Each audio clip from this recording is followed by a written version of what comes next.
बिस्मिल्लाहिर्रहमानिर्रहीम। अस्सलामुअलैकुम।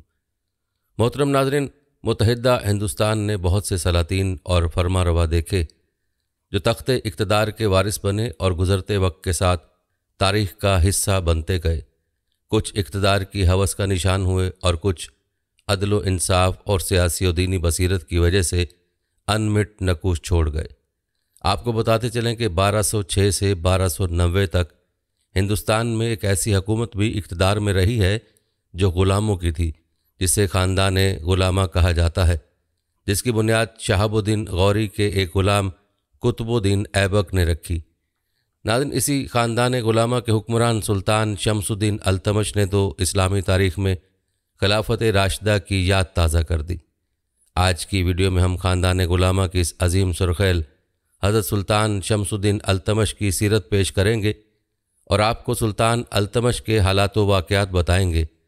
सुल्तान अल्तमश के हालात व वाक़यात का तज़किरा आपके ईमान को ताज़ा कर देगा, लिहाजा वीडियो को आपने स्किप नहीं करना और आखिर तक लाजमी देखना है।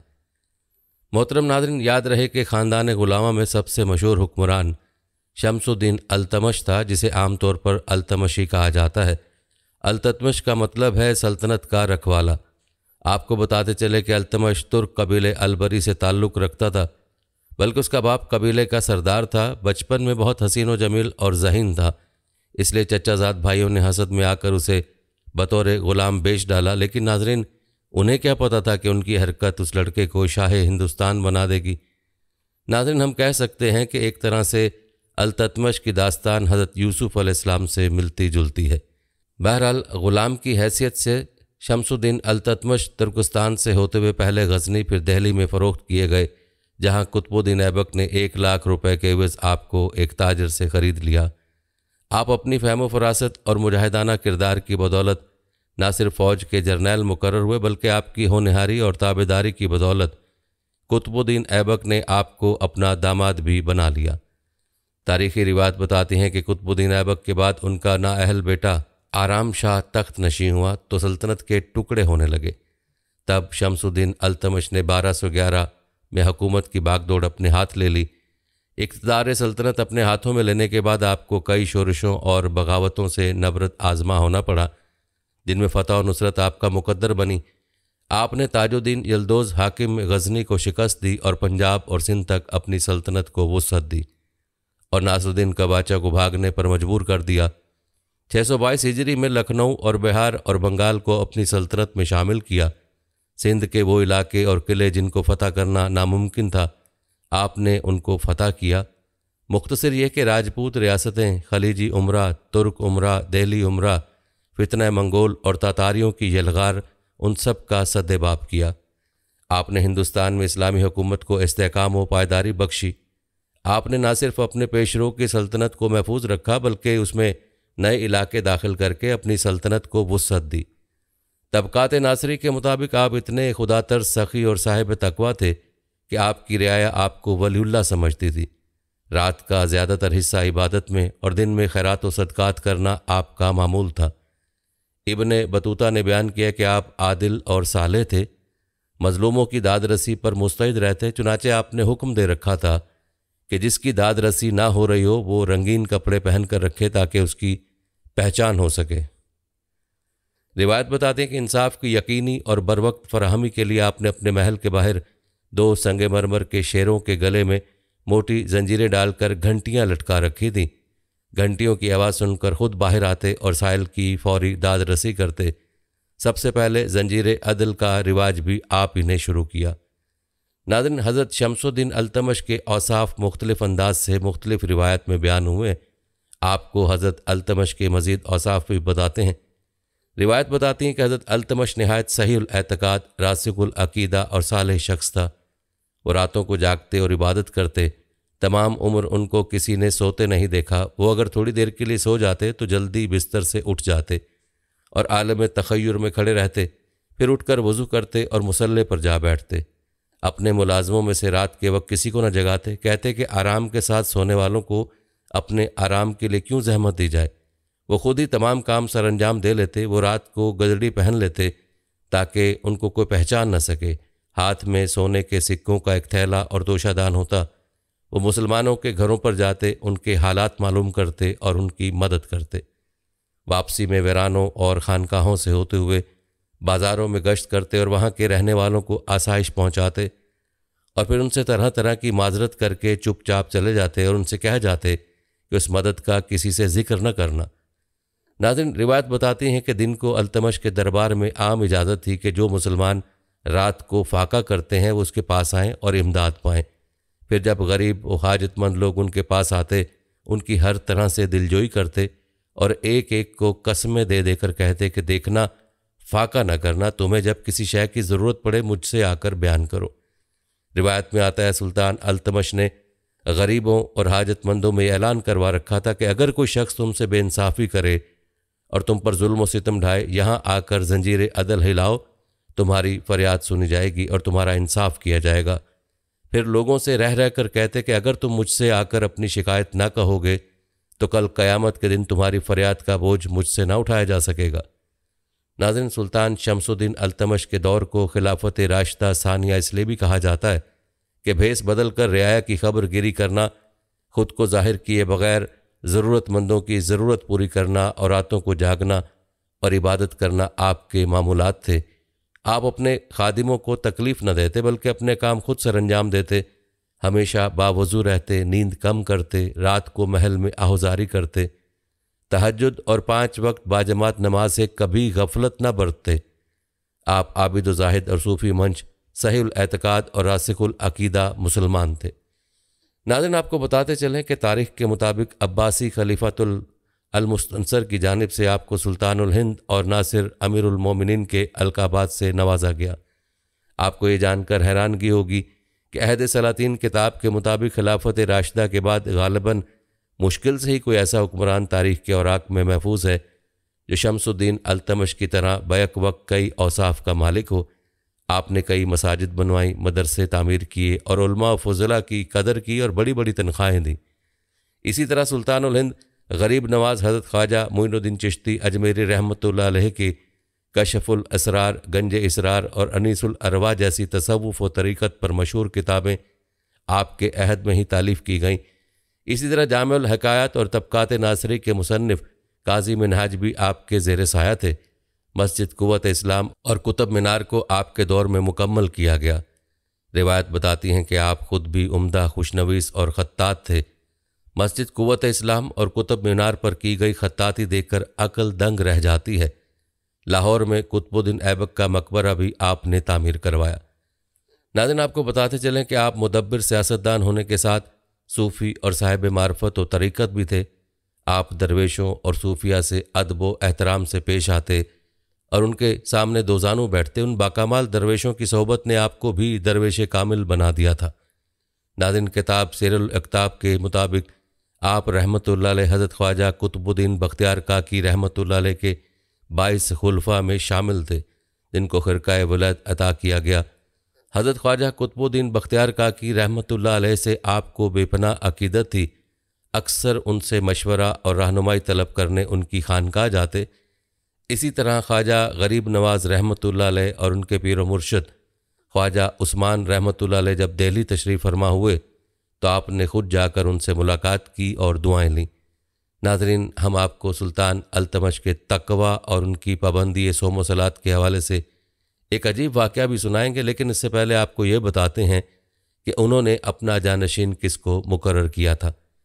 नाज़रीन, रिवायत में आता है कि शमसुद्दीन अल्तमश बोनीन की बगावत को कुचलने के बाद जब दिल्ली लौट कर आए तो अब अपने अंदर बुढ़ापा और कमज़ोरी महसूस करने लगे। ऐसे में वो चाहते हैं कि वो अपना जानशीन मुकर्रर कर दें। वो अपने बेटों पर नज़र दौड़ाते हैं लेकिन कोई भी इस काबिल नज़र नहीं आता कि जानशीनी का हक अदा कर सके, और जो एक काबिल नज़र आता था वो दार फ़ानी को अलविदा कह चुका था। ऐसे में उन्हें दिल्ली की सल्तनत के लिए एक ही उम्मीद की किरण नज़र आती है जो उनकी बेटी रज़िया है, जिसने कई बार उनकी गैर हाज़िरी में दिल्ली के अमूर ममलिकत को खुश असलूबी के साथ अंजाम दिया था। बहरहाल उन्होंने फ़ैसला कर लिया कि अपने जानशीन का ऐलान कर देंगे, और जब वो ये बात अपनी अहलिया शाह तुरखान, बाज़ ने शाह तरकान लिखा है, को बताई तो उन पर बिजली गिर पड़ी, क्योंकि उन दोनों के दरमियान कुछ अच्छी निभती भी नहीं थी। जब उन्होंने अपना इरादा मुसम्मम कर लिया तो अपने मुशीर खास ताजुद्दीन को तलब किया और अपनी वसीयत कलमबंद कराई कि उनका जानशीन कोई और नहीं बल्कि उनकी बेटी रज़िया होगी। उधर शाह तुर्खान, जो पहले लौंडी हुआ करती थी लेकिन अपनी जहानत और दिलफरेबी के सबब मलका आलिया के मनसब तक पहुँच गई, उन्हें चैन कहाँ आता और उन्होंने उमराए दरबार, जैसे चहलगानी कहा जाता था, उनके साथ साजबाज शुरू कर दी और उन्हें ये बावर कराने में कामयाब रही कि बादशाह के इतने बेटों की मौजूदगी में आखिर एक खातून बादशाह कैसे बन सकती है। नाज़रीन, मारूफ मुसन्निफ रफ़ीक ज़करिया ने रज़िया सुल्तान पर एक तारीख़ी तसनीफ़ तहरीर की है जिसमें उन्होंने इस वाक़े को ड्रामाई अंदाज में पेश किया है। ये वाक़या आपके गोश गुजार करते हैं। लिखते हैं, वज़ीर आज़म निज़ामुल मुल्क बादशाह अल्तमश के सामने हाजिर होते हैं और जानशीनी के मसले पर बात करते हैं। बादशाह इस्तफसार करते हैं कि इस जानशीनी में क्या ख़राबी है। तो बकौल रफ़ीक ज़करिया निज़ामुल मुल्क कहते हैं कि आला हज़रत, क्या हमें यह अर्ज़ करने की ज़रूरत है कि रज़िया एक खातून है? हम एक खातून के सामने हलफ बर्दारी क्यों कर उठा सकते हैं? हर चंद के उनकी आवाज़ में इनकसारी और तशवीश दोनों थी, लेकिन बादशाह का इरादा अटल था। निज़ामुल मुल्क तो चुप रहे, लेकिन फिर बात मलिक अज़्ज़ुद्दीन अय्याज़ ने बढ़ाई और कहा कि हमें इसका इल्म है आला हज़रत, हमारे दिल में मोहतरम शहज़ादी के लिए सिर्फ तहसीन और एहतराम का जज्बा है, लेकिन आने वाली ज़िम्मेदारी बड़ी है, काम ज़्यादा दुशवार है। काश शहज़ादी रज़िया आपकी बेटी की बजाय आपका बेटा होती, उनमें तमाम खूबियाँ हैं, बस इतनी बात है कि वो खातून है। सुल्तान ने कहा कि गौर खान की बीवी और उनकी बेटी कोयोक खातून के बारे में तुम्हारा क्या ख्याल है? सुल्तान ने कहा कि रज़िया तदब्बुर और फरासत से काम ले सकती है और सल्तनत के इत्तेहाद को कायम रख सकती है। फिर सुल्तान ने कहा कि इस वक्त अमूर सल्तनत के पेश नज़र सही इकदाम की ज़रूरत है और इसीलिए हमने रज़िया को अपना वारिस और जानशीन करार दिया है। इसलिए नहीं कि रज़िया औरत है, बल्कि इसलिए कि वह तदब्बुर और फरासत से काम ले सकती है और सल्तनत के इत्तेहाद को कायम रख सकती है। तुम्हें खुद इस बात का एतराफ़ है कि उसमें खूबियाँ जमा हो गई हैं। वो नो उम्र है और अपने हुस्न के बावजूद अपने मनसब से वाकिफ़ है। उसमें वक़ार और तमकनत है और अमल करने की क़ुव्वत और सोचने समझने की सलाहियत है। मेरे दोनों बड़े बेटों की तरह वो ऐशो इशरत की दिलदादा नहीं, उसके तबीयत में नेकी और शराफत है। वो इल्म के ज़ेवर से भी आरास्ता है और दरबार में कोई उसका सानी नहीं है। अरबी पर उसको अबूर हासिल है, कुरान और हदीस से पूरी वाकफ़ियत है। इसके अलावा और क्या चाहिए? फिर उन्होंने तहकुमाना लहजे में कहा कि बस इतना काफ़ी है, तुम सब पर हमारी ख्वाहिश का एहतराम लाजिम है। रज़िया हमारी आँखों का नूर है और हम ये चाहते हैं कि नूर सारी सल्तनत में फैल जाए। रिवायत बताती हैं, बावजूद इसके कि बादशाह ने सारे दलाल सामने रख दिए और अपना हुक्म सादिर कर दिया, लेकिन चहलगानी को यह पसंद नहीं आया और जब बादशाह की मौत वाक़ई हो गई तो फिर एक बार तख्त नशीनी का मसला उठ खड़ा हुआ और हर चंद के सबको मालूम था कि रज़िया ही वारिस है, लेकिन चहलगानी के अक्सर उमरा के ख़िलाफ़ जाना किसी की हिम्मत नहीं थी। फिर कहा जाता कि रज़िया ने खुद ही माहौल को देखते हुए रुकनुद्दीन के नाम का ऐलान कर दिया और नहायत खुश उसलूबी से एक बड़े मसले को हल कर दिया। बहरहाल रुकनुद्दीन फ़िरोज़ के नाम का खुतबा पढ़ा गया और वो शाहाने ग़ुलाम में चौथा बादशाह कहलाया। नाज़रीन, रुकनुद्दीन बादशाह बनते हैं, लेकिन पसे पर्दा उनकी वालिदा शाह तुर्खान की हुकूमत चलने लगी और उन्होंने अपने मुखालफिन को ख़त्म करना शुरू कर दिया। दूसरी जानिब बादशाह रुकनुद्दीन पहले से ज़्यादा ऐशो तरब में डूब गया। जब उमरा उनके खिलाफ होने लगे तो उन्होंने ताजिक यानी गैर तुर्की उमरा को रास्ते से हटाने का सिलसिला शुरू कर दिया, जिसमें सेहत के मारूफ मौर्रख मनहाजुस सिराज के मुताबिक वज़ीर आज़म निज़ामुल मुल्क जुनैदी के बेटे और ताजुद्दीन मोहम्मद का कत्ल शामिल था, क्योंकि ताजुद्दीन ने रज़िया की हिमायत में बादशाह की वसीयत पेश की थी। इन वाक़यात से दहली के अवाम में इज़्तिराब बढ़ने लगा और वो रज़िया के हक़ में नज़र आने लगे। जब सूरत हाल बिगड़ने लगी तो शाह तुर्खान ने रज़िया को ही रास्ते से हटाने का मंसूबा बनाया, जो कि किसी तरह नाकाम हो गया। इस दौरान रुकनुद्दीन कोहराम में बगावत को कुचलने में मसरूफ़ था कि लोगों ने रज़िया की हिमायत में बगावत कर दी और उनकी वालिदा शाह तुर्खान को गिरफ़्तार कर लिया गया और फिर रज़िया के मोतमद उमरा की मदद से रज़िया को दहली के तख्त पर पूरी शान व शौकत के साथ बिठाया गया।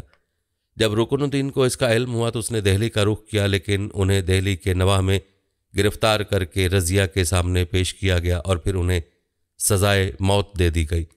और इस तरह रज़िया दहली नहीं बल्कि पूरे जनूब एशिया की पहली खातून हुक्मरान बनी, जिनके नाम के खुतबे पढ़े गए और जिनके नाम के सिक्के जारी हुए। नाज़रीन, मारूफ मुसन्निफ़ और मौरिख़ राना सफ़वी ने अखबार द हिंदू में शाया अपने एक मज़मून में रज़िया के मुतल्लिक अमीर खुसरो के अशार का अंग्रेज़ी तर्जुमा पेश किया, जिनका मतलब यह है, कई माह तक उसके चेहरे पर पर्दा रहा, उसकी तलवार पर्दे के पीछे से भी बिजली की तरह चमकती रही, फिर उसकी तलवार म्यान में चली गई तो कई तरह की बगावतें ना रोकी जा सकीं। फिर उसने अपने शाही ज़रब से निकाब को चाक कर दिया, जिसमें से सूरज की तरह ताबां चेहरा बाहर आया।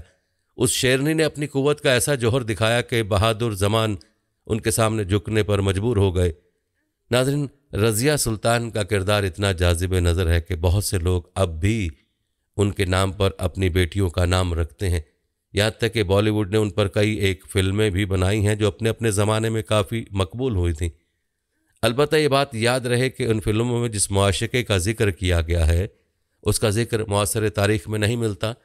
अलबत्ता इतना ज़रूर मिलता है कि उनके मोतमद ख़ास जमालुद्दीन याकूत नामी एक हबशा से आने वाले ग़ुलाम थे, जिन्हें उन्होंने बाज़ तुर्क उमरा से ज़्यादा इकराम किया था और उन्हें बहुत अहम मनसब अमीर आखूर यानी घोड़ों और अस्तबल का ज़िम्मेदार बना दिया था।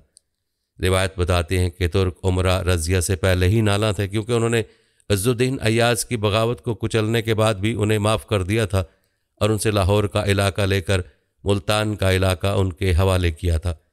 उन्होंने अपने बचपन के साथ अल्तोनिया को तबर हिंद यानी मौजूदा भटंडा का खिता सौंपा। अल्तोनिया रज़िया सुल्तान से शादी की ख्वाहिश रखता था और जब उसे रज़िया की याकूत के साथ कुर्बत का पता चला तो उसने आलम बगावत बुलंद कर दिया, जिसमें दहली के कई उमरा दरपर्दा उसके शरीक थे। रज़िया सुल्तान अल्तोनिया की सरकूबी के लिए वहाँ पहुँची तो उनके सामने याकूत का कत्ल कर दिया गया और उन्हें गिरफ़्तार कर लिया गया, लेकिन अल्तोनिया को दहली में वो कुछ नहीं मिला जिसकी वो तवक्को कर रहे थे, तो मायूस हो गए और उन्हें अपनी गलती का एहसास हुआ और उन्होंने रज़िया को शादी का पैगाम भेजा, जो उन्होंने दहली सल्तनत को दोबारा हासिल करने की उम्मीद में कबूल कर लिया। ताहम जब उन्होंने दहली की जानिब कूच किया तो दहली की फ़ौज ने उन्हें शिकस्त से दो चार किया और कैथल भागने पर मजबूर कर दिया, जहाँ उनकी फ़ौज के साथियों ने उन्हें बेयारो मददगार छोड़ दिया। और बाज़ जगह कहा जाता है कि कुछ लोगों ने रज़िया के ज़ेवरात के लालच में दोनों को कत्ल कर डाला। उनकी मौत के बारे में कहा जाता है कि 15 अक्टूबर 1240 को हुई थी, जबकि शिकस्त 14 अक्टूबर को हुई। लेकिन उर्दू के एक मुहक्किक सैयद सादिक अली लिखते हैं कि उनकी मौत 1 माह बाद हुई और ये कि रबीउल अव्वल और रबीउल आखिर के महीने के तर्जमे में गलती हुई है और उनके मुताबिक उनका मज़ार दहली की बजाय टोंक में है। नाज़रीन, बीच में हज़रत शमसुद्दीन अल्तमश की बेटी रज़िया सुल्तान का जिक्र चल पड़ा था, जिनको सुल्तान अल्तमश ने अपना जानशीन मुकर्रर किया था, लेकिन उनका अंजाम क्या हुआ वो आपने मुलाज़ा किया। याद रहे कि हुकूमत चीज़ ही ऐसी है कि जिसको हासिल करने के लिए अजीब अजीब साजिशें होती हैं और बल्कि हुकूमत की खातिर भाई भाई का कत्ल कर देता है। नाज़रीन, बहुत कम लोग ऐसे होते हैं जो हुकूमत में रहकर भी अपने रब को राज़ी रखते हैं और अल्लाह के साथ अपना ताल्लुक़ कायम रखते हैं, और उन्हीं हुक्मरानों में सुल्तान शमसुद्दीन अल्तमश भी थे। आप रहमतुल्लाह अलैह के तकवा और परहेज़गारी का क्या आलम था, इस हवाले से वाक़या मुलाहिज़ा फरमाएँ। रिवायत में आता है कि हज़रत ख्वाजा मोइनुद्दीन चिश्ती अजमेरी रहमतुल्लाह अलैह के खलीफा और हज़रत बाबा फरीदुद्दीन गंज शक्कर रहमतुल्लाह अलैह के मुर्शद हज़रत ख्वाजा बख्तियार काकी रहमतुल्लाह अलैह के विसाल पर लाखों के मजमे में जब यह ऐलान कर दिया गया कि ख्वाजा की वसीयत के मुताबिक उनका जनाजा वो पढ़ाए जिसने कभी तकबीर ऊला और असर की सुन्नतें तर्क न की हों, तो मजमे पर सख्ता तारी हो गया। इतने में देखने वालों ने देखा कि जनाजे की इमामत के लिए आगे बढ़ने वाली शख्सियत वक्त के बादशाह हज़रत सुल्तान शमसुद्दीन अल्तमश हैं, जो रोते हुए ऐलान करते हैं कि हज़रत ख़ुद तो पर्दा फरमा गए मगर मेरा राज फाश कर गए। ये वाक़या तफसील के साथ यूँ नकल किया गया। कहते हैं अल्लाह के वली हज़रत ख्वाजा कुतुबुद्दीन बख्तियार काकी रहमतुल्लाह अलैह ने वफ़ात पाई तो आपकी वफ़ात की खबर जंगल में आग की तरह हर तरह फैल गई। जब हज़रत ख्वाजा कुतुबुद्दीन बख्तियार काकी का नमाज जनाजा तैयार हुआ तो बहुत बड़े मैदान में लाया गया, क्योंकि मखलूक खुदा का बेपनाह रश था। बेपनाह लोग नमाज जनाजा पढ़ने के लिए आए हुए थे। इंसानों का एक समुद्र था। इंसानी निगाह जहाँ तक पड़ती इंसान ही इंसान नज़र आते थे। जब नमाज जनाजा पढ़ने का वक्त आया, एक आदमी आगे बढ़ा और कहने लगा कि मैं ख्वाजा कुतुबुद्दीन बख्तियार काकी रहमतुल्लाह अलैह का वकील हूँ हजरत ने एक वसीयत की थी, मैं इस मजमे तक वो वसीयत पहुंचाना चाहता हूं। तमाम लोगों पर सन्नाटा छा गया। हजरत ख्वाजा कुतुबुद्दीन बख्तियार काकी के वकील ने पुकार कर कहा, हजरत ख्वाजा कुतुबुद्दीन बख्तियार काकी रहमतुल्लाह अलैह ने यह वसीयत की कि मेरा जनाजा वो शख्स पढ़ाए जिसके अंदर 4 खूबियाँ हों।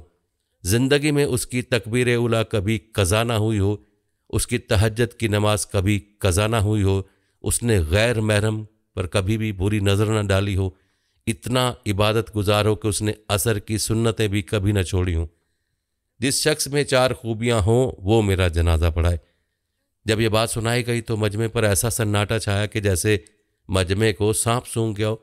काफ़ी देर गुजर गई, कोई ना आगे बढ़ा। आखिरकार एक शख्स रोते हुए हज़रत ख्वाजा कुतुबुद्दीन बख्तियार काकी रहमतुल्लाह अलैह के जनाजे के करीब आए। जनाजे से चादर उठाई और कहा, हज़रत आप खुद तो फौत हो गए मगर मेरा राज फाश कर दिया।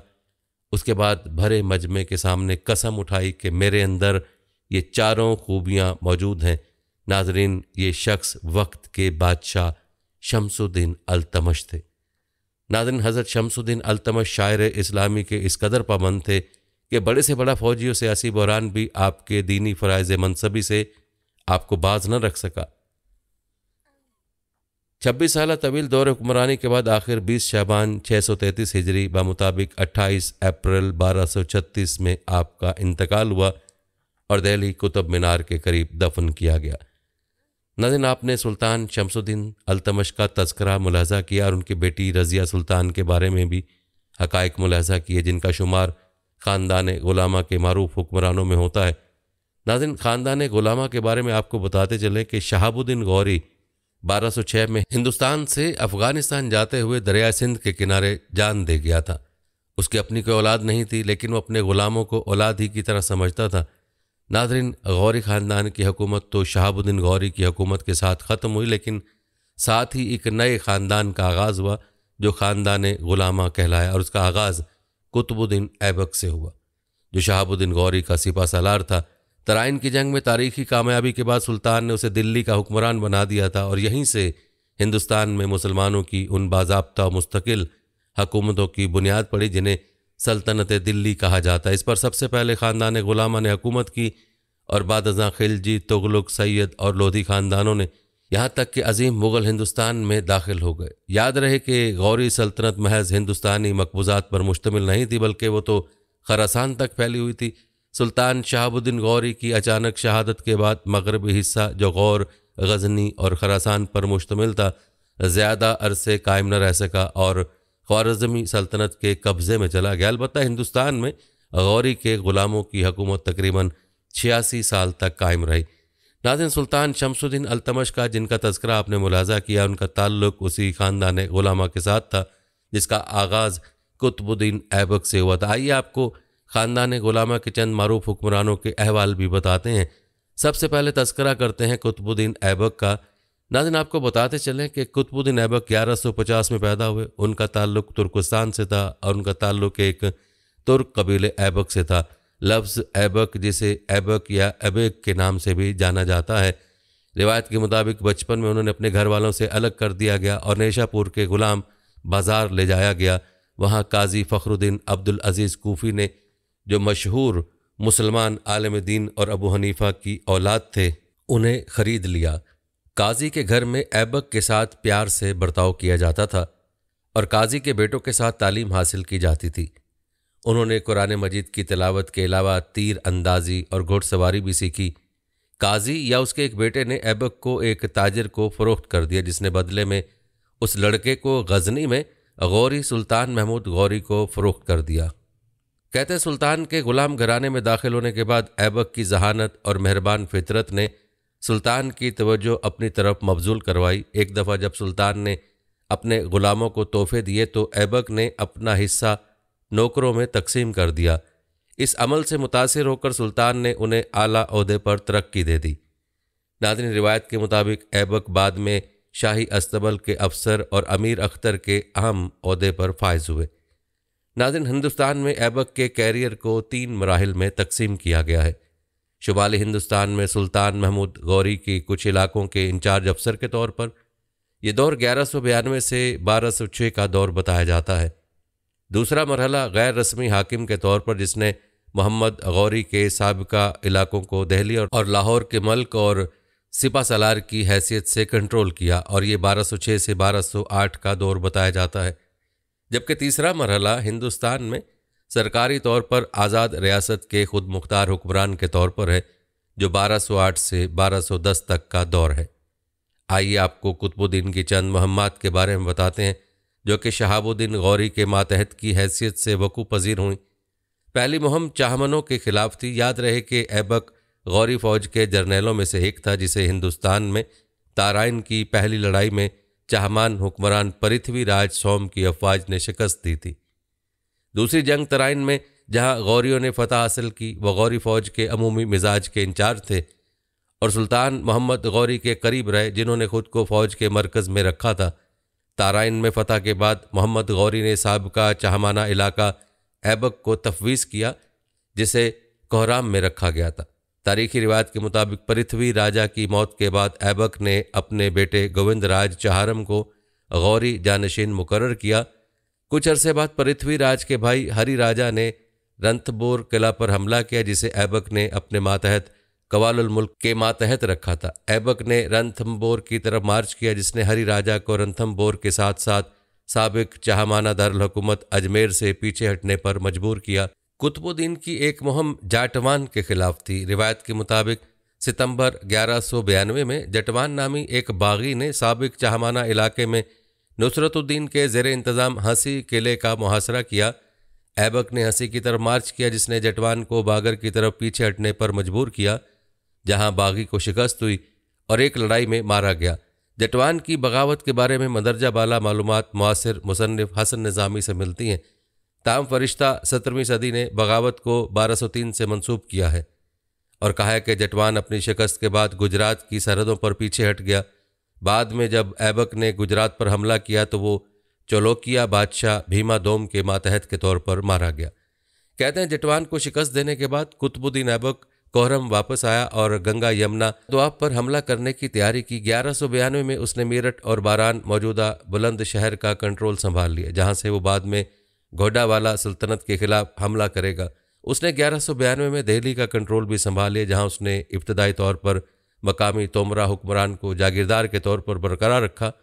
1193 में उसने गद्दारी के इल्ज़ाम में तोमरा हुक्मरान को माजूल कर दिया और दिल्ली का बराह रास्त कंट्रोल संभाल लिया। रिवायत के मुताबिक 1193 में सुल्तान मोहम्मद गौरी ने ऐबक को गौरी दारुल हुकूमत गजनी बुलाया। कहते हैं ऐबक तकरीबन 6 माह तक गजनी में रहा और 1194 में हिंदुस्तान वापस आने के बाद उसने दरियाए यमुना को अबूर किया और डोर राजपूतों से कोयल जदीद अलीगढ़ पर कब्जा कर लिया। इसी दौरान हिंदुस्तान में ऐबक की गैर मौजूदगी का फ़ायदा उठाते हुए हरि राजा ने साबिक चाहमाना इलाके के एक हिस्से पर दोबारा कंट्रोल हासिल कर लिया था। दिल्ली वापस आने के बाद ऐबक ने हरि राजा के खिलाफ एक फ़ौज भेजी, जिसने यकीनी शिकस्त का सामना करने पर खुदकुशी कर ली। उसके बाद ऐबक ने अजमेर को एक मुस्लिम गवर्नर के मातहत कर दिया और गोविंद राजा को रंथम्बोर मुंतकिल कर दिया। तारीखी रिवायत के मुताबिक 1194 में मुआज़ हिंदुस्तान वापस आए और 50,000 घोड़ों की फ़ौज के साथ जमुना को अबूर किया और चंदावार के लड़ाई में गोदावाला बादशाह जयचंदर की फ़ौजों को शिकस्त दी, जो कार्रवाई में मारा गया। जंग के बाद मुआज़ ने मशरिक़ की तरफ अपनी पेशकदमी जारी रखी, जिसमें ऐबक पेश था।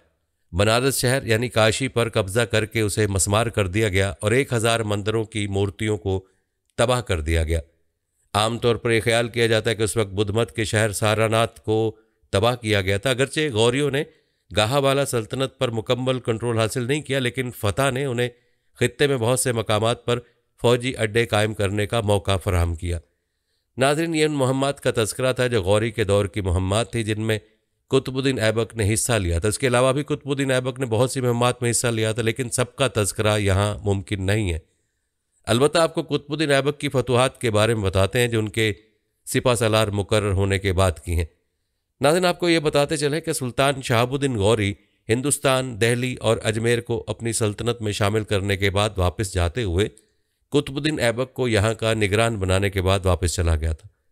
नाज़रीन, ये 588 हिजरी की बात है कि सुल्तान गौरी ने अजमेर और दिल्ली के राजों को शिकस्त दी और उसके बाद कुतुबुद्दीन को सिपा सलार मुकर्रर करने के बाद सुल्तान वापस रवाना हो गया। सिपा सलार मुकर्रर होने के बाद कुतुबुद्दीन ने मेरठ और इर्द गिर्द के इलाकों को फतह किया और उसके बाद दिल्ली के किले पर हमला किया और काफ़ी दिनों के मुहासरे के बाद आखिरकार वो इस पर कब्जा करने में कामयाब हो गया। कुतुबुद्दीन ऐबक ने 599 हिजरी में हांसी में राजा जेतवा को शिकस्त दी और 590 हिजरी में सुल्तान गौरी बनारस और कनौज पर हमला के लिए गजनी से रवाना हुआ। ऐबक को जैसे ही सुल्तान के आने की इत्तला मिली तो कुतुबुद्दीन बहुत से तहाइफ के हमरा सुल्तान की खिदमत में पेश हुआ। सुल्तान ने ऐबक को लश्कर का पेशरो मुकर्रर किया और बनारस पर हमला करने के लिए रवाना हुआ। कहते हैं सुल्तानी लश्कर की आमद का सुनकर बनारस का राजा जयचंद अपने लश्कर के साथ मुकाबले के लिए कुतुबुद्दीन ऐबक के मुकाबले आया। उस मार्के में कुतुबुद्दीन ऐबक को फतह हासिल हुई और राजा जयचंद उस मार्के में मारा गया। रिवायत के मुताबिक ऐबक ने बनारस से लेकर बंगाल तक तमाम अहम शहर तबाह कर दिए थे। रिवायत है कि बनारस की फतह में सुल्तान गौरी को एक सफ़ेद हाथी भी मिला था जो कि उसने कुतुबुद्दीन ऐबक को दे दिया था, जो कि सारी ज़िंदगी कुतुबुद्दीन के साथ रहा और कुतुबुद्दीन की वफ़ात के तीसरे दिन वो हाथी भी मर गया था। नाज़रीन, तारीख़ी रिवायत के मुताबिक 592 हिजरी में दिल्ली की जामे मस्जिद की तकमील हुई जिसकी तामीर कुतुबुद्दीन के हुक्म पर शुरू हुई थी। उसी साल कुतुबुद्दीन ग्वालियर पर लश्कर कशी के लिए रवाना हुआ और राजा ग्वालियर ने जंग की बजाय कुतुबुद्दीन की अतात करना कबूल की। इसी दौरान नतरान के राजपूतों ने हिंदुओं का एक मुश्तरका लश्कर तैयार किया कि अजमेर को मुसलमानों से आज़ाद करवाया जाए। कुतुबुद्दीन इतला पाकर उनसे मुकाबले के लिए रवाना हुआ। जंग के दौरान कुतुबुद्दीन का घोड़ा जख्मी होकर गिर पड़ा। इस सूरत हाल को देखकर मुस्लिम लश्कर बदहवास हो गया और सिपाही बड़ी मुश्किल से कुतुबुद्दीन को लेकर अजमेर पहुंचे। उनके पीछे राजपूत भी फतह के शादियाने बजाते अजमेर को रवाना हुए। रिवायत बताती है कि कुतुबुद्दीन की वक्ती शिकस्त की इतला पाकर सुल्तान गौरी ने इमदादी लश्कर रवाना किया। इसी दौरान मौसम सरमा का आगाज़ हो गया और हिंदू लश्कर मुंतशिर हो गया।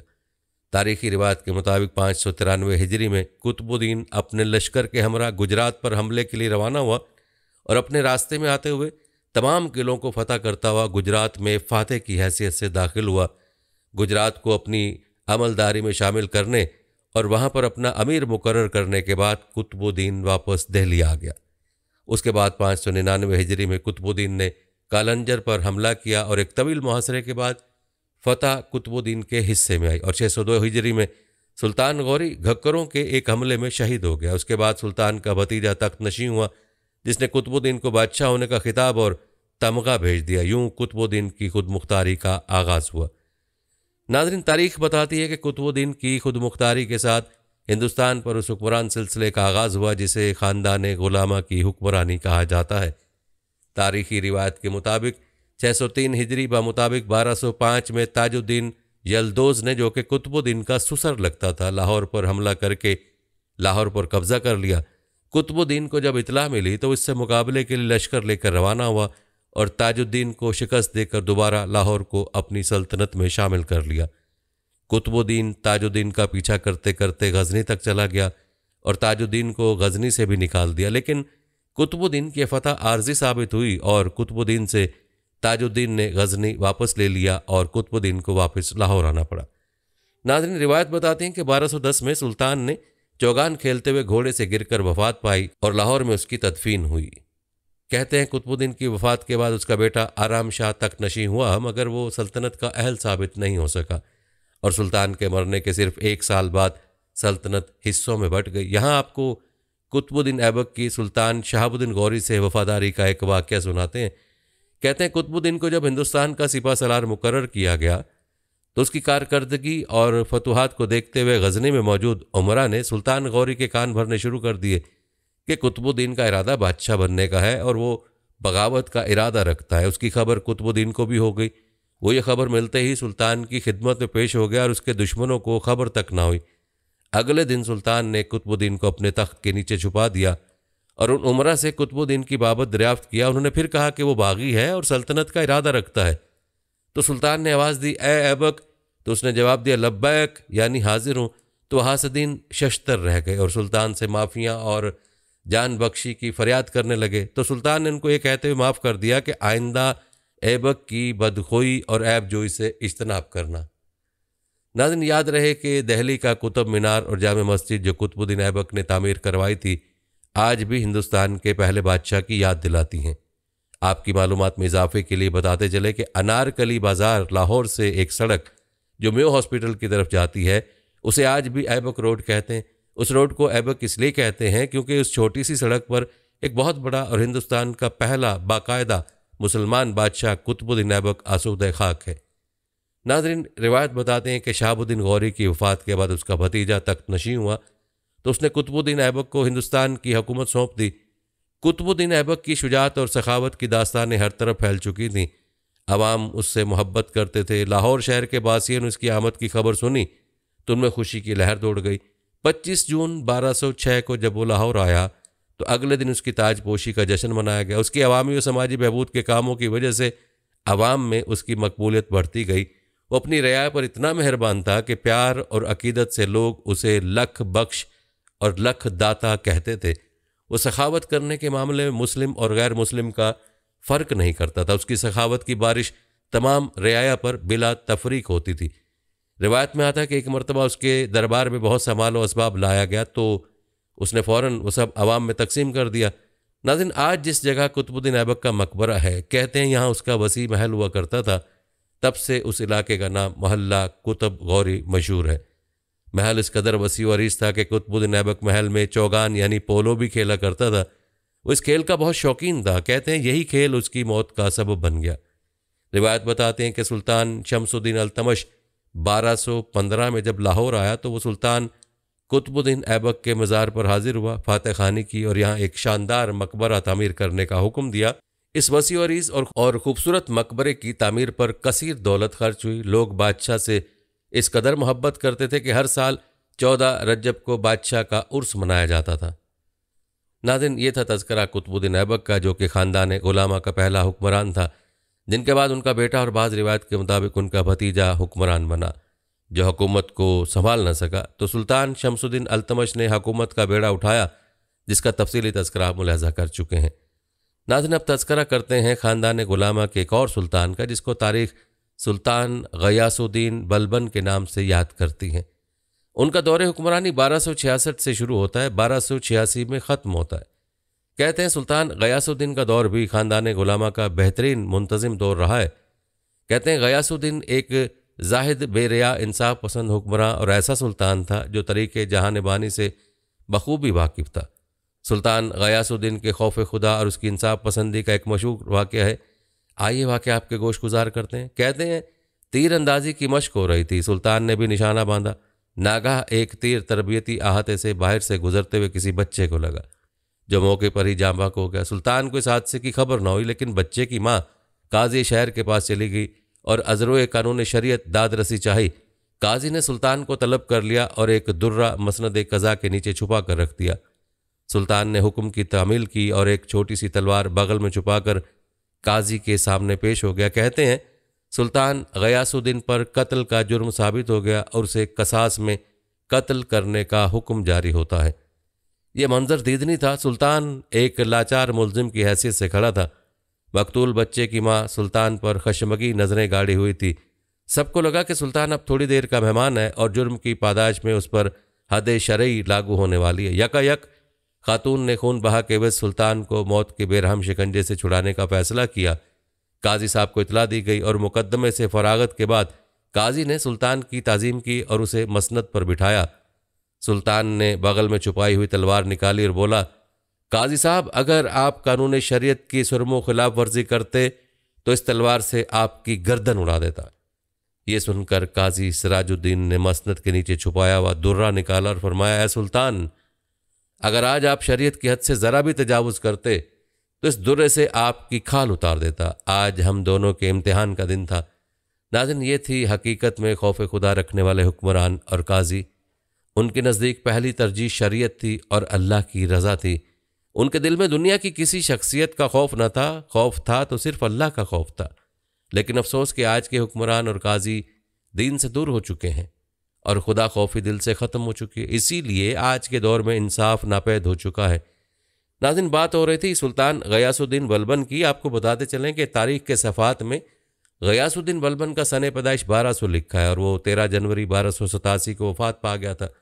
बलबन सल्तनत दिल्ली पर हुकूमत करने वाले ख़ानदान गुलामा का 8वां सुल्तान था। वो एक तुर्क था और बतौर गुलाम हिंदुस्तान लाया गया था, जो शहरों शहरों और बाज़ार में खरीदो फरोख्त के बाद सुल्तान अल्तमश तक पहुंचा था।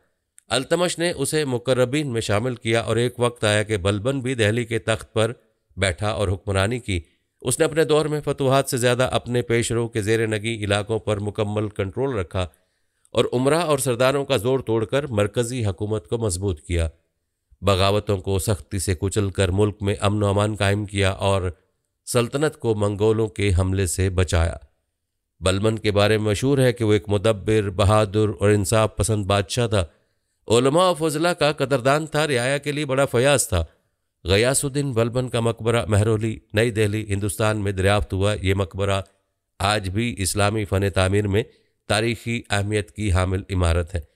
नाज़रीन, गयासुद्दीन बलबन के बाद उनका पोता सल्तनत दिल्ली का वारिस बना, जिसका नाम मुइज़्ज़ुद्दीन कैकबत था। ये सल्तनत दिल्ली का 10वां सुल्तान था, जो ख़ानदान गुलामा से ताल्लुक़ रखता था। वो गयासुद्दीन बलबन का पोता और बंगाल के आज़ाद सुल्तान बुगरा खान का बेटा था। कहते हैं कि गयासुद्दीन बलबन के दौरे हुकूमत में जब जानशीनी का मसला दरपेश हुआ तो उसकी पहली पसंद उसका बेटा मोहम्मद था, लेकिन वो जल्द इंतकाल कर गया और बलबन का दूसरे बेटे बुगरा खान ने तख्त हासिल करने से इनकार कर दिया, क्योंकि वो पहले ही बंगाल का गवर्नर था। बिलाखिर बलबन ने अपने पोते के खुसरू को अपना जानशी मुकर्रर किया, लेकिन जब बलबन का इंतकाल हुआ तो दरबारियों ने मुइज़्ज़ुद्दीन कैकबाद को तख्त पर बिठा दिया। रिवायत बताती हैं कि 4 साल बाद वो बीमार पड़ गया और बिलाखिर 1290 में खिलजी सरदारों के हाथों मारा गया। उसका 3 साल बाद रिवायत के मुताबिक 5 साल बेटा क्योमर्स उसकी जगह पर सर इक़्तिदार आया, लेकिन जल्दी तख्त से उतार दिया गया और उस तरह ख़ानदान गुलामा के दौर का इख्तिताम हुआ और खिलजियों के दौर का आगाज़ हुआ। नाज़रीन, रिवायत में आता है कि 1286 में मंगोलों के हाथों अपने बेटे मोहम्मद की मौत के बाद गयासुद्दीन बलबन सदमे की हालत में था। अपने आखिरी अय्याम में उसने अपने बेटे बुगरा खान, जो उस वक्त बंगाल के गवर्नर थे, को अपने साथ रहने के लिए बुलाया, लेकिन अपने वालिद की सख्त तबीयत की वजह से वो बंगाल चले गए। बिलाखिर बलबन ने अपने पोते और मोहम्मद के बेटे कै खुसरो को अपना जानशीन मुंतखब किया। ताहम जब बलबन की मौत हो गई तो दिल्ली के कोतवाल फ़खरुद्दीन ने नामजदगी को एक तरफ रख दिया और इसकी बजाय मुइज़्ज़ुद्दीन कैकबाद वल्द बुगरा खान को हुक्मरान बनने का इंतखाब किया। उसकी उम्र सिर्फ 17 साल थी। रिवायत बताती हैं कि सुल्तान बनने के बाद वो शराब और ख़वातीन में मुलव्विस रहा। सुल्तान ने जो मिसाल कायम की उसकी पैरवी दरबारियों ने भी की। उसकी फ़ौज ने शुमाली बिहार के करीब अपने बाप की बंगाल की फ़ौज से मिडभीड़ की, लेकिन अपने वालिद से मोहब्बत की वजह से उसके रोने को गले लगाने के लिए उसकी तरफ भाग निकला। कोई जंग नहीं हुई और बंगाल और हिंदुस्तान के माबैन पायदार अमन मुआहदे पर इत्तफाक राय हुआ, जिसका उन जानशीनों ने भी एहतराम किया।